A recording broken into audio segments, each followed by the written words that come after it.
ಅಖಾಡ big fight ವಿಶೇಷನ ಮತ್ತೆ ಮುಂದುವರಿಸ್ತಾ ಇದ್ದೀನಿ. ಕಮಿಂಗ್ ಬ್ಯಾಕ್ ಟು ಈ ಪಾಕಿಸ್ತಾನ ಜಿಂದಾಬಾದ್ ಘೋಷಣೆ ವಿಚಾರ, ತುಷ್ಟೀಕರಣದ ವಿಚಾರದ ಬಗ್ಗೆ ನಾನು ಮಾತಾಡ್ತಾ ಇದ್ದೀನಿ ಇಲ್ಲಿ.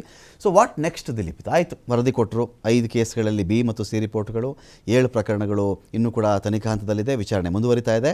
ಹಾಗಾಗಿ ಯಾವುದೇ ಕೇಸಲ್ಲಿ ಶಿಕ್ಷೆ ಆಗಿಲ್ಲ. ಈ ವಿಚಾರದಲ್ಲಿ ಬಿ ಜೆ ಪಿ ಗೌರ್ಮೆಂಟ್ ಇದ್ದುಬಿಟ್ಟಿದ್ದರೆ ಮುಖ್ಯಮಂತ್ರಿಗಳೋ ಗೃಹ ಮಂತ್ರಿಗಳೋ ಅವರೇ ಜಡ್ಜ್ಗಳಾಗ್ಬಿಟ್ಟು ಅವರೇ ಎಲ್ಲ ಹ್ಯಾಂಗ್ ಮಾಡ್ಬಿಡ್ತಾ ಇದ್ದಾರೆ ಎಲ್ರು. ನೋಡಿ, ನಾವು ಅಧಿಕಾರದಲ್ಲಿ ಇದ್ದಿದ್ರೆ ಯಾರು ದೇಶ ವಿರೋಧಿ ಹೇಳಿಕೆಗಳನ್ನ ಕೂಗಿದನೋ ಆತನಿಗೆ ಖಂಡಿತ ಶಿಕ್ಷೆ ಆಗೋ ತರ ಮಾಡ್ತಾ ಇದ್ದು. ಈಗ ಸುಮೋಟೋ ಕೇಸ್ ಆದರೆ ಸರ್ಕಾರದ ವತಿಯಿಂದ ಒಬ್ಬ ಲಾಯರ್ ಅಂತ ಇರ್ತಾರೆ, ಅವ್ರಿಗೇನು ಅವರ ಒಂದು ಜವಾಬ್ದಾರಿಗಳೇನಿರ್ತದೆ ಆ ಕೆಲಸವನ್ನ ಮಾಡ್ಬೇಕಾಗತ್ತೆ.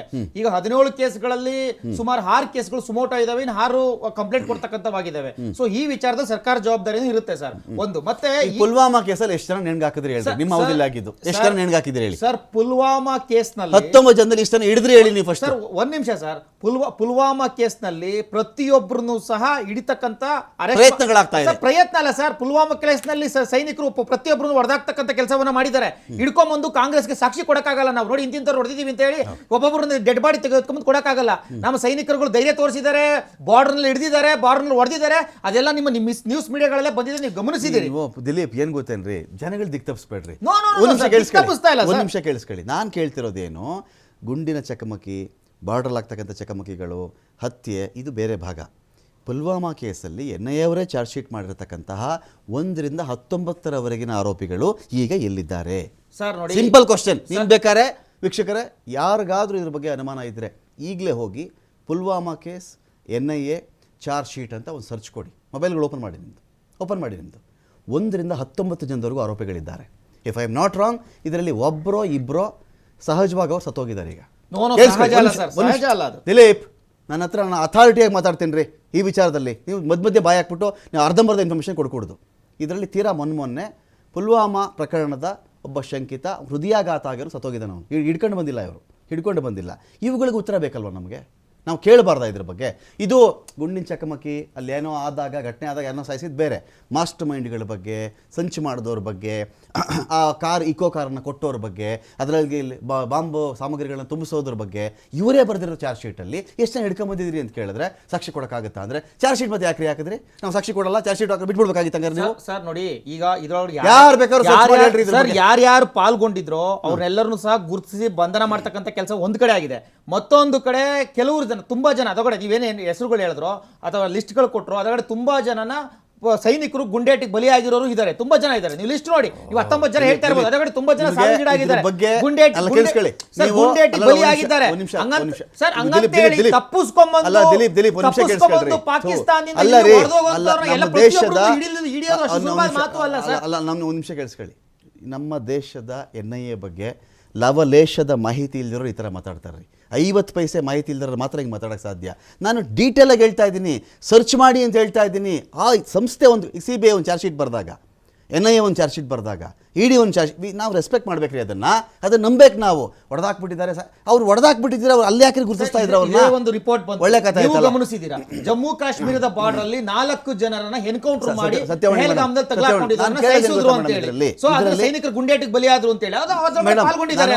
ಈ ಡಿಬೇಟ್ನ ಆರಂಭದಲ್ಲಿ ಒಂದು ಮಾತು ಹೇಳಿದೆ ಮೇಡಮ್, ಈ ಕೇಸ್ಗಳಲ್ಲಿ ಪಿಕ್ ಆ್ಯಂಡ್ ಚೂಸ್ ನಡೀತಾ ಇದೆಯಾ ಅಂತ. ಒಂದು, ಇವ್ರಿಗೆ ಬೇಕಾದಾಗ ಇವ್ರ ರಿಪೋರ್ಟ್ಗಳು, ಅವ್ರಿಗೆ ಬೇಕಾದಾಗ ಅವ್ರ ರಿಪೋರ್ಟ್. ದರ್ಶನ್ ಕೇಸಿಗೆ ಬೇಕಾದಾಗ ಒಂಥರ ವೇಗ, ಪ್ರಜ್ವಲ್ ಕೇಸಿಗೆ ಬೇಕಾದಾಗ ಒಂಥರ ವೇಗ, ನಾಜೀರ್ ಹುಸೇನ್ ಬಂದಾಗ ಇನ್ನೊಂಥರ ವೇಗ. ಇದಕ್ಕೆ ಸ್ಲೋ ಆಗಿಬಿಡುತ್ತಾ ಅಂತ ಒಂದು ಪ್ರಶ್ನೆ ನಮ್ದು ಇದ್ದೇ ಇದೆ. ಇದರ ಆಚೆಗೂ ಸರಿ ನ್ಯಾಯಾಂಗ ಚಾಟಿ ಬೀಸ್ಬೋದು, ಯಾಕೆ ಬಂದಿಲ್ಲ, ಯಾಕೆ ಕೊಟ್ಟಿಲ್ಲ ನೀವು ಕೇಳ್ತಿದ್ರಿ. ನಮ್ಗೆ ಇನ್ನೊಂದು ದುರಂತ ಇವರಿಬ್ಬರ ಕೈಲೂ ಇತ್ತು. ಎಷ್ಟು ನಾಟಕ ಆಡ್ತಾರೆ 2 ಪಾರ್ಟಿ ಅನ್ನೋದಕ್ಕೆ ಒಂದು ಉದಾಹರಣೆ ಹೇಳ್ತಾ ಇದ್ದೀನಿ. BBMP ಎಲೆಕ್ಷನಿಗೆ GBA ಎಲೆಕ್ಷನ್ನು ಇಬ್ಬರ ಕೈಲೂ ಇತ್ತು. ಎಷ್ಟು ನಾಟಕ ಆಡಿದ್ರು ಮೇಡಮ್ ಎಲೆಕ್ಷನ್ ಪೋಸ್ಟ್ಪೋನ್. 2 ಪಕ್ಷದ ಸೇರಿಸಿ ಹೇಳ್ತಾ ಇದ್ದೀನಿ. ಇವ್ರಿಗೂ ಎಲೆಕ್ಷನ್ ಬೇಡ, ಅವ್ರಿಗೂ ಎಲೆಕ್ಷನ್ ಬೇಡ. ಕಾರ್ಪೊರೇಟರ್ ಗೆದ್ದು ಬಿಟ್ರೆ ನೆಕ್ಸ್ಟ್ ಅವ್ನು MLA ಆಗಿ ರೆಡಿ ಆಗಿಬಿಡ್ತಾನೆ. ಯಾಕೆ ಕೊಡ್ಬೇಕು ಅವ್ನು ಟಿಕೆಟ್? ಸಪೋರ್ಟ್ ಮಾಡಲ್ಲ.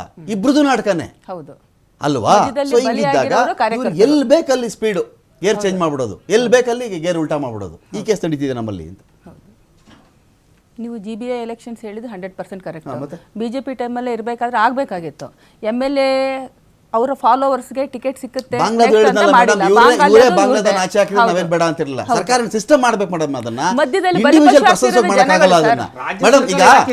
ಸತ್ಯವಾಣಿ ಮೇಡಮ್, ನೀವು ಹೋಗ್ಬಿಟ್ಟು ಇಂಡಿವಿಜುವಲ್ ಎಷ್ಟು ಬಾಂಗ್ಲಾದೇಶಿಯರು ನೀವು ಆಚೆ ಹಾಕ್ಸ್ಬಿಡ್ತೀರಿ? ಚಾನ್ಸ್ ನಿಜ ಅಲ್ಲ.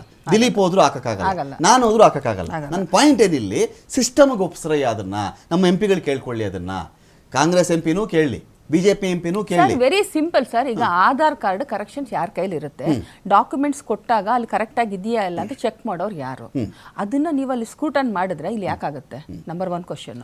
ನಂಬರ್ 2, ಇಲ್ಲ ಒಂದ್ ನಿಮಿಷ ಕೇಳಿ. ನಂಬರ್ 2, ಅವ್ರು ಇಲ್ಲಿ ಬಂದು ಶೆಡ್ಗಳು ಹಾಕೊಂಡಾಗ ಕರೆಂಟ್ ಯಾರು ಕೊಟ್ರು, ನೀರ್ ಯಾಕೆ ಕೊಟ್ರು? ನೈಟ್ ಹಾಕೊಂಡಾಗ ಕಣ್ಣು ಕಾಣಿಸಲ್ವಾ? ಅಧಿಕಾರಿಗಳು ಕಣ್ಣು ಕಾಣಿಸಲ್ವಾ? MLAs ಕಣ್ಣು ಕಾಣಿಸಲ್ವಾ? ಆಮೇಲೆ ಪೊಲೀಸ್ ಅವ್ರು ಇರ್ತಾರೆ, ಎಲ್ಲರೂ ಶಾಮೀಲಾಗಿದ್ದಾರೆ. ಫೈನ್. ಮಹೇಂದ್ರ ಸರ್, ಒಂದು ಸೂಕ್ಷ್ಮ ಕ್ವಶನ್ ಇದೆ ಸರ್ ಇಲ್ಲಿ. ತೀರಾ ಕೋಗಿಲು ಬಡಾವಣೆ ವಿಚಾರಕ್ಕೆ ಸಂಬಂಧಪಟ್ಟಂತೆ ಮತ್ತು ದಿಲೀಪ್ ರೈಸ್ ಮಾಡಿದಂಥ ಪ್ರಶ್ನೆಗೆ ಸಂಬಂಧಪಟ್ಟಂತೆ ಬ್ರೇಕಲ್ಲಿ ದಿಲೀಪ್ ಹೇಳ್ತಾ ಇದ್ರು, ಈ ಬಾಂಗ್ಲಾದವ್ರು ಬಂದಾಗ, ಪಾಕಿಸ್ತಾನದವ್ರು ಬಂದಾಗ ಯಾರು ಅವ್ರಿಗೆ ಆಧಾರ್ ಕಾರ್ಡ್ ಮಾಡಿಸ್ಕೊಟ್ಟಿರ್ತಾರೆ, ಯಾರು ರೇಷನ್ ಕಾರ್ಡ್ ಮಾಡಿಸ್ಕೊಟ್ಟಿರ್ತಾರೆ, ಇದೇನು ಈ ದೇಶದ ಜನಕ್ಕೆ ಗೊತ್ತಿಲ್ವಾ ಸರ್? ಯಾರಿಗೂ ಗೊತ್ತಿದ್ದಿರೋ ವಿಷಯನ ಇದು, ಕಾಂಗ್ರೆಸ್ ಅವರೇ ಮಾಡಿರ್ತಾರೆ ಅಂತ ಒಂದು ಮಾತು ಬಂತು. ಇರಲಿ, ಸಹಜ, ಆ ಥರದೊಂದು ಮಾತು ಬರೋದು ಸಹಜ.